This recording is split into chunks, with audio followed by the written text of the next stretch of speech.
What's the deal with voter ID? It seems like an obvious thing that every election should have. And as such, the Republican Party is currently trying to pass a piece of legislation known as the SAVE Act that would require photo identification in all 50 states. But there's really two big problems with that.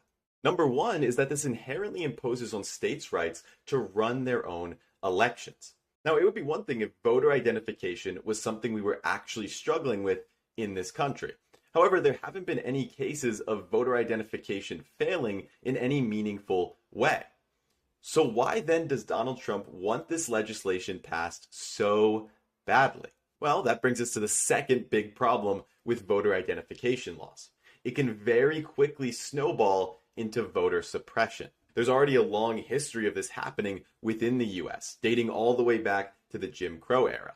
And the SAVE Act itself has many requirements that would inherently suppress certain groups of voters. Things like requiring a particular form of photo ID that not everyone has access to, or even requiring that that photo ID have the same name as on your birth certificate, which could get in the way of some people who were recently married or divorced.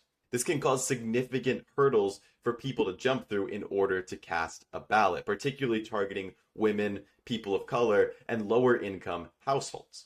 So while voter ID is something many in the US support, it's important to understand that the SAVE Act itself is not the common sense fix for voter fraud that it's made out to be. What it is voter suppression in disguise.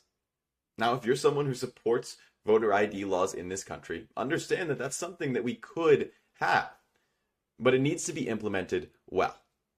And the SAVE Act simply isn't what we need it to be.